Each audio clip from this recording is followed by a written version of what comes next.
Zeit für richtig hältst. Товарищи, рабочая крестьянская революция. My w Polsce nie znamy pojęcia pokoju za wszelką cenę. Międzywojnie. Kanał historyczny. Jak gruziński syn chłopów wspiął się na szczyty władzy. Beria, mistrz Intyk, najpierw uwalniał więźniów, a potem mordował polskich oficerów. Kto z jego otoczenia opisywał go jako dewianta seksualnego i seryjnego mordercę? Dlaczego marszałek terroru był jedynym, który miał odpowiednie możliwości do doprowadzenia do śmierci Stalina? I dlaczego ten liberał został obalony jako brytyjski szpieg i zdrajca? O tym wszystkim na najnowszym odcinku na kanale Międzywojnie serdecznie zapraszam. Witam wszystkich Państwa na kanale Międzywojnie. Oczywiście na początku serdecznie polecam do wspierania naszego kanału. Link jest dostępny pod filmem, czy też w opisie odcinka. Ale dzisiaj będziemy opisywali sprawę Ławrentija Berii, człowieka, który z chłopskiego domu na gruzińskiej prowincji wspiął się na sam szczyt sowieckiej władzy. Był mistrzem Intyk, organizatorem o stalowych nerwach i człowiekiem, którego Stalin nazywał wydajnym i zdolnym funkcjonariuszem. Beria potrafił w jednej chwili uwalniać właśnie tysiące więźniów, a potem skazywać na śmierć w masowych egzekucjach polskich oficerów w zbrodni katyńskiej. Szef NKWD, marszałek Związku Radzieckiego, szef projektu bomby atomowej i bezwzględny drapieżnik oskarżony o tysiące gwałtów i morderstw. O tym wszystkim właśnie będziemy opisywać na dzisiejszym nagraniu, gdzie przesłuchiwał mnie będzie Stanisław Żuławski. W przypadku Berii mamy do czynienia z taką dość typową biografią bolszewicką, a więc z gwałtownym, bardzo burzliwym awansem społecznym. Człowiek wywodzący się z ubogiej rodziny wchodzi na same szczyty władzy, zdobywa zaufanie samego Stalina. I pytanie, jak do tego doszło? Beria urodził się w 1899 roku w Gruzji, pochodząc z ubogiej chłopskiej rodziny. Jego matka Marta Dżakeli pochodziła ze zubożałego rodu szlacheckiego i była zdeterminowana, aby syn zdobył jak najlepsze wykształcenie, dlatego rodzina sprzedała połowę domu, by umożliwić właśnie mu naukę. I Beria wykazywał taką naturalną inteligencję i zdolność do nauk ścisłych, kształcąc się najpierw w technikum, a następnie na Politechnice w Baku. I on otrzymał dyplom technika budowlanego, co w tamtych czasach stanowiło taki wysoki cenzus inteligencki i odróżniało go od wielu niewykształconych właśnie bolszewików. Beria posiadał taką inteligencję i przebiegłość, co też pozwalało mu lawirować w niespokojnych politycznie czasach właśnie na Zakaukaziu. I w swojej karierze Czeka i GPU zasłynął jako taki znakomity organizator i był bezwzględny, ale i pracowity. I taki kluczowy dla jego awansu był tak naprawdę rok 1924, kiedy to Beria jako jeden z takich kluczowych decydentów tłumił gruzińskie powstania narodowe taką z brutalną efektywnością, co wiązało się z egzekucją około 10 000 ludzi. I dzięki swoim gruzińskim korzeniom i też bezwzględnej lojalności zyskał zaufanie samego Stalina, który uważał go za dobrego organizatora i wydajnego, zdolnego funkcjonariusza. I Beria umacniał to zaufanie poprzez hagiografię samego Stalina, między innymi w pracy o historii organizacji bolszewickich na Zakaukaziu, podnosząc tak niebotycznie rolę samego Stalina. A na czym polegały niejasności i kontrowersje dotyczące właśnie tego wczesnego etapu działalności politycznej Berii w okresie rewolucji, a w szczególności jego rzekomej roli podwójnego agenta w Azerbejdżanie i Gruzji? W latach 1918-1920 pozostaje ona taka zagmatwana i pełna niejasności. Beria, będąc członkiem partii bolszewickiej od 1917 roku, w tym okresie służył w kontrwywiadzie Azerskiej Republiki Demokratycznej, która była wrogo nastawiona do Republiki Radzieckiej. Partia, w której był w strukturach, kontrolował tak naprawdę wywiad brytyjski, była też główną siłą w tym rządzie. I Beria później twierdził, że przeniknął tam z polecenia bolszewików i działał jako podwójny agent na rzecz Czeka, właśnie ówczesnej tajnej policji bolszewików, w strukturach policji antybolszewickiej. I profesor Wieczorkiewicz uważa, że to właśnie ta wersja wydaje się najbardziej prawdopodobna, choć jednocześnie przyznaje, że, że nie ma pełnej pewności.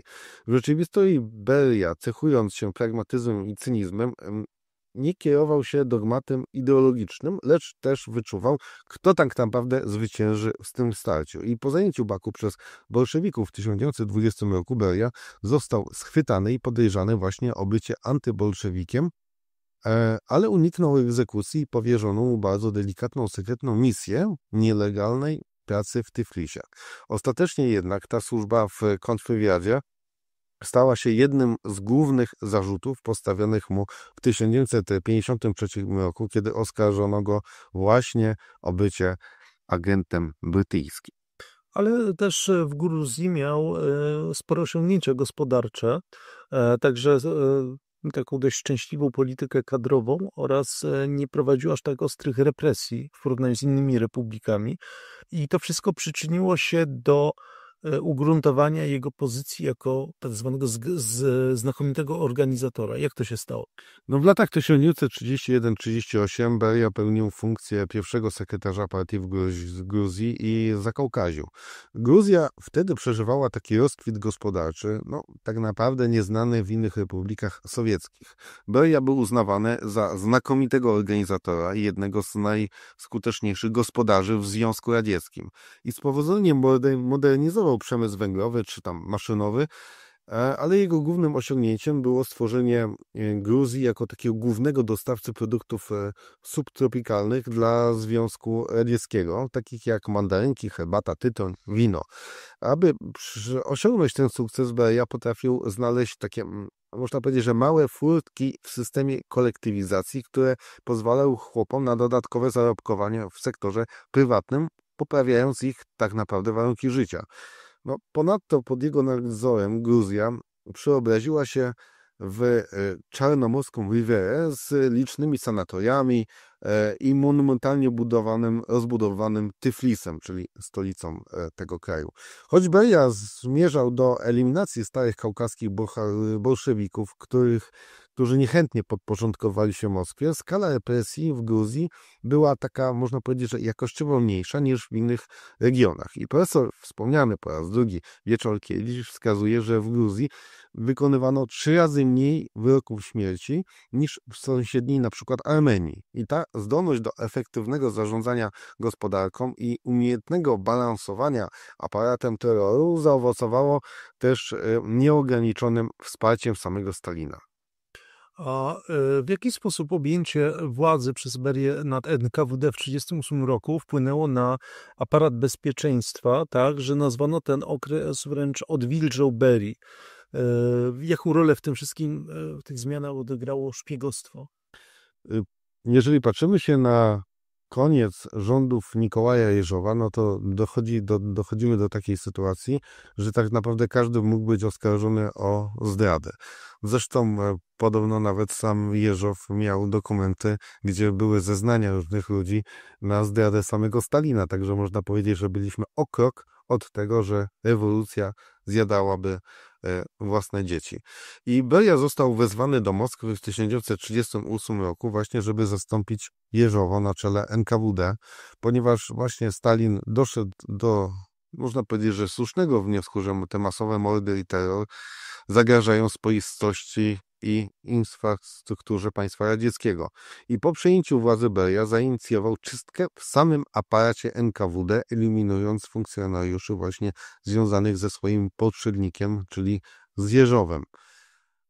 Następnie rozpoczęła się pozorna odwilż Berii, ponieważ władze oficjalnie przyznały się do niesprawiedliwości i do ekscesów popełnionych podczas czystek. I Beria zlikwidował tzw. trójki NKWD, pozasądowe organy oskarżające, przywracając formalnie procedury śledcze i przekazując sprawy do prokuratury.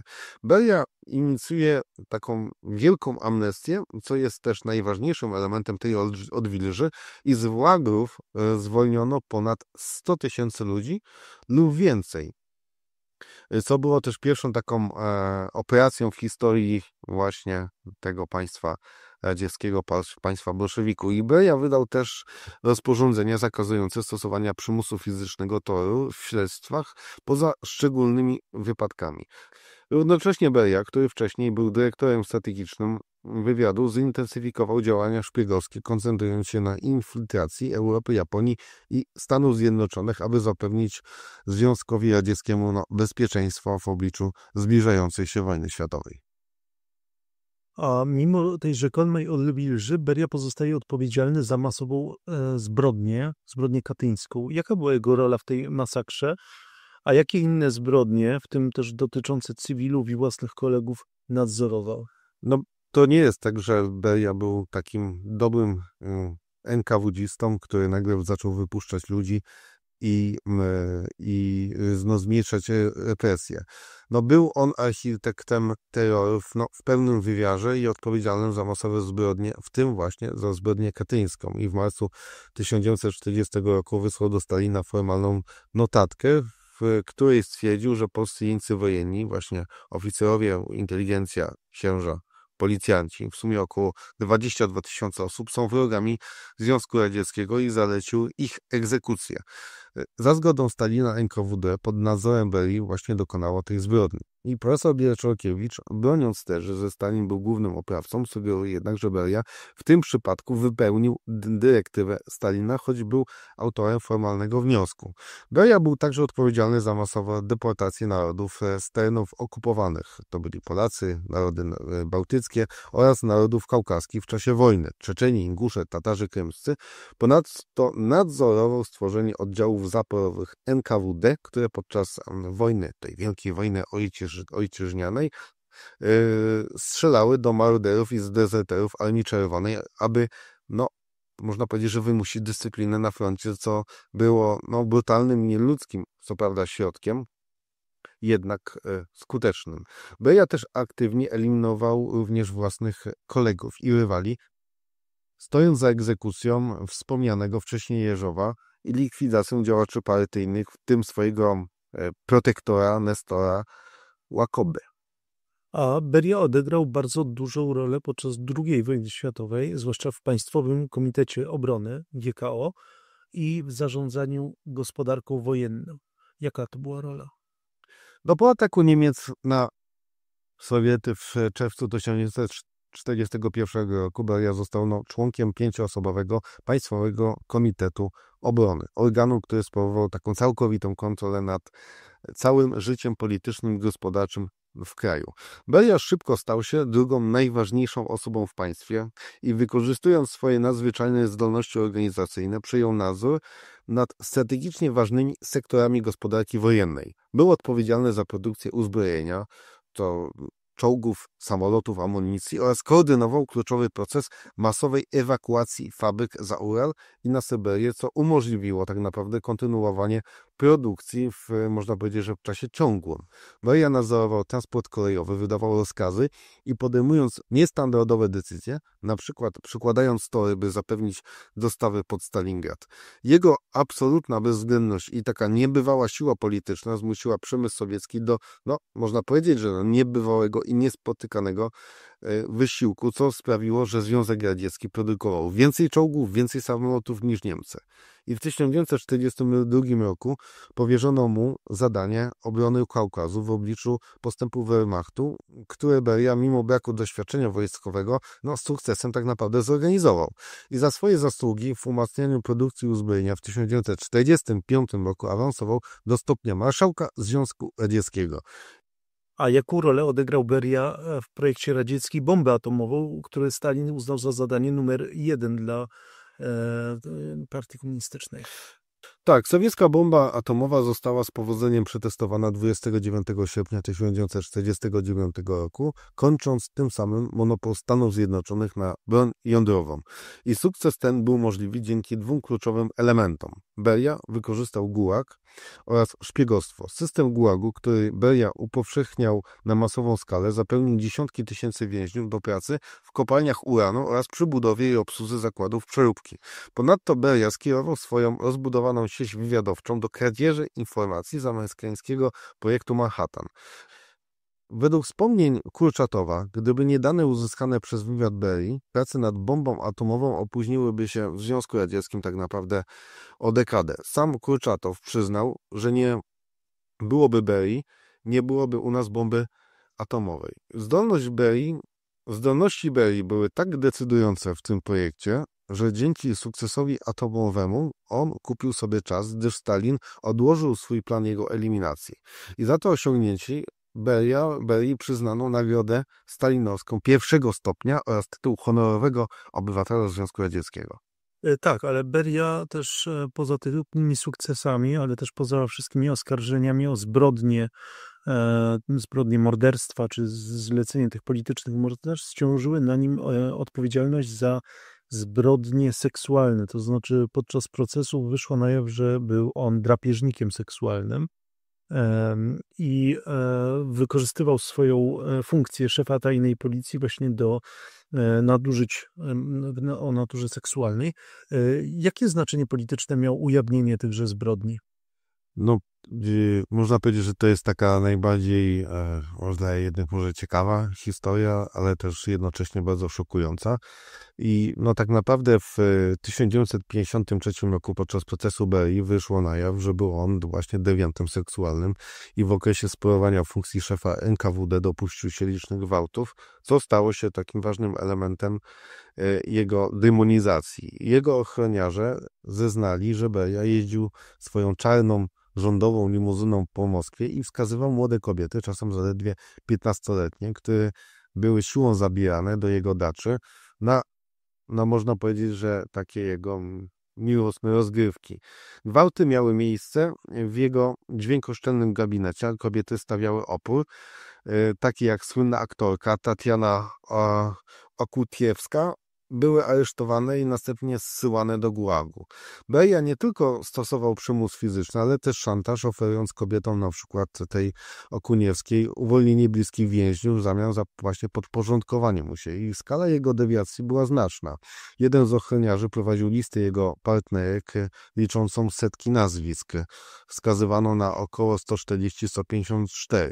I potworny wymiar zbrodni ujawniło odkrycie w 1993 roku szczątku 5 młodych kobiet pochowanych na Gowogrodzie jego willi. To sugerowało, że był również seryjnym mordercą. Nawet Stalin przestał ufać Berii w kontekście swojej nastoletniej córki Swietłany. Ujawnienie tych oskarżeń o niewyobrażalny upadek moralny miało też kluczowe znaczenie polityczne i było cynicznie wykorzystane przez samego Chruszczowa. I propaganda portretowała Berię jako takiego seksualnego maniaka, demona, co służyło jego to jakby w ten sposób uzasadniało jego egzekucję i czyniło go takim kozłem ofiarnym, mającym właśnie wybielić partię.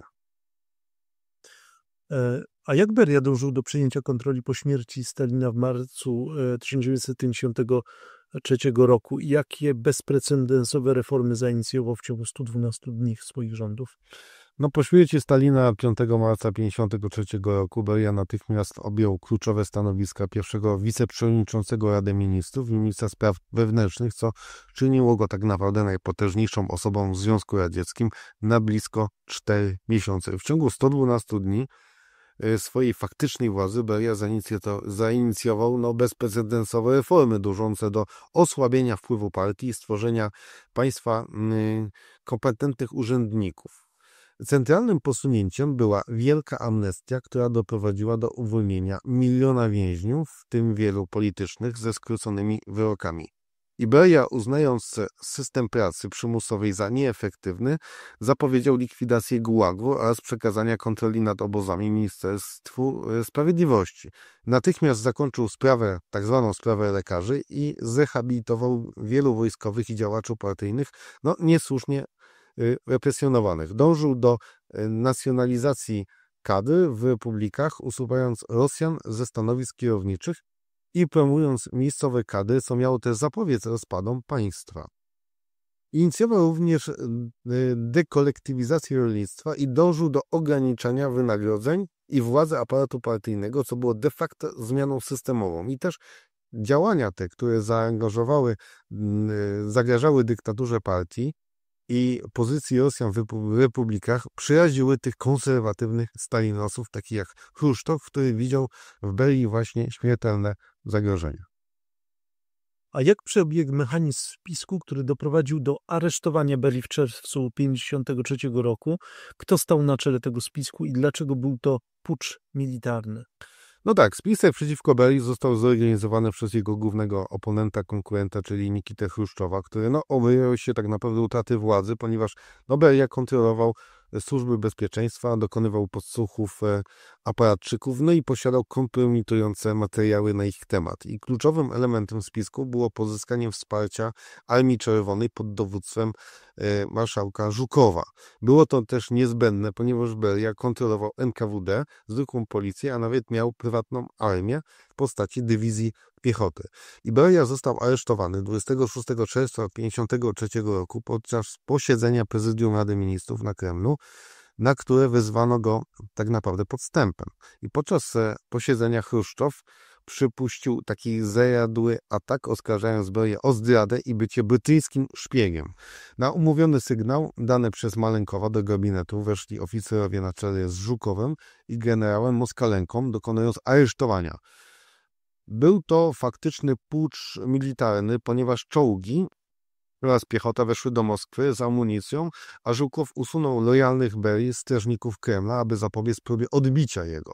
Beria został, można powiedzieć, że całkowicie zaskoczony i strasznie zbladł i zaczął coś bełkotać, jak podają różne opisy tej sytuacji. Następnie został zawinięty w dywan i potajemnie wywieziony do bunkra wojskowego. Ale to nie koniec kontrowersji, bo największe otaczają samą egzekucję Berii w grudniu 1953 roku. Dlaczego jego ciało zostało spalone i w jaki sposób też propaganda państwowa próbowała pośmiertnie wymazać jego postać z historii ZSRR? Dlaczego w ogóle do tego dochodziło? Oficjalnie został osądzony 23 grudnia 1953 roku przez takie specjalne posiedzenie Sądu Najwyższego pod przewodnictwem marszałka Koniewa w tajnym procesie bez prawa do obrony czy odwołania. Został skazany oczywiście na śmierć za zdradę stanu, terroryzm, działalność kontrrewolucyjną, a generał Baticki rozstrzelał go strzałem w czoło tego samego dnia. Kontrowersje i też teorie spiskowe są jednak bardzo silne. Syn Berii, Sergo, twierdząc, że jego ojciec zginął już 26 czerwca, zaraz po aresztowaniu, a proces w grudniu był tylko inscenizacją z udziałem sobowtóra, co miało też dodać takiej działalności, legalności tej całej akcji. I tę wersję częściowo potwierdza fakt, że akty zgonu nie posiadały podpisu lekarza, a w aktach brakuje też standardowej dokumentacji więziennej. Według oficjalnej wersji Beria przed egzekucją historycznie błagał o litość, co stało się też częścią narracji o jego tchórzostwie. Jego ciało zostało spalone, a prochy rozrzucone w tajemnicy, co było celowym działaniem mającym na celu całkowite wymazanie jego pamięci i uniemożliwienie powstania grobu. Propaganda Chruszczowa stworzyła z Berii demona, głównego niegodziwca epoki, nawet seksualnego maniaka, celowo przypisując mu zbrodnie stalinowskie, aby oszczędzić wizerunek partii i Stalina. Jego osiągnięcia, takie jak np. program atomowy, zostały usunięte ze wszystkich encyklopedii i oficjalnych publikacji, skazując go tak naprawdę na historyczne nieistnienie w historii Związku Radzieckiego. A więc można powiedzieć, że dosięgnęło go typowy los większości szefów policji państwowej. Można powiedzieć, że tych z lat 30. oczywiście, bo Dzierżyński był postacią, można powiedzieć, że wzorową dla historii. Tak, traktowaną właśnie z bardzo dużym szacunkiem, bo ostatni trzej jednak zginęli marnie. Taka stalinowska już można. Dokładnie. To na dzisiaj tyle, proszę Państwa. Serdecznie zachęcamy do wspierania kanału poprzez Buy Coffee oraz udostępniania, komentowania naszych materiałów i do zobaczenia, usłyszenia tak naprawdę przy następnej okazji. Dziękuję. Stanisław Przyławski. Jarosław Kornaś.